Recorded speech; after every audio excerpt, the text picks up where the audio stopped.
نبتدي مع بعض بضغطتين على زرار الباور بالشكل اللي قدامك ده. فعلت الكاميرا وشغلت الكاميرا مجرد ما ضغطت ضغطتين على زرار الباور.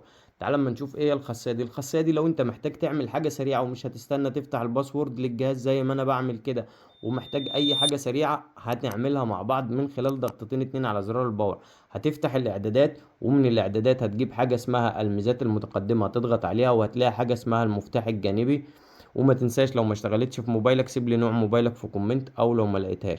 انا بالفعل مشغلها على التشغيل السريع للكاميرا. لو حضرتك بقى حابب تشغل تطبيق سريع وبتكون مزنوق مثلا في وقت وحابب تفتح تطبيق بسرعة ومش هتنتظر لحد ما تفتح الباسورد، هتضغط هنا بالشكل ده كده وهيجيب لك التطبيقات، وممكن تختار التطبيق اللي حضرتك تحبه من خلال ضغطتين اتنين على زرار الباور تكون فعلته. وما تنساش تعمل سيف للفيديو لانك هتحتاجه. وما تنساش لو حد من صحابك محتاج الفيديو تشيره له. وفي النهاية ما تنساناش من اللايك والمتابعة.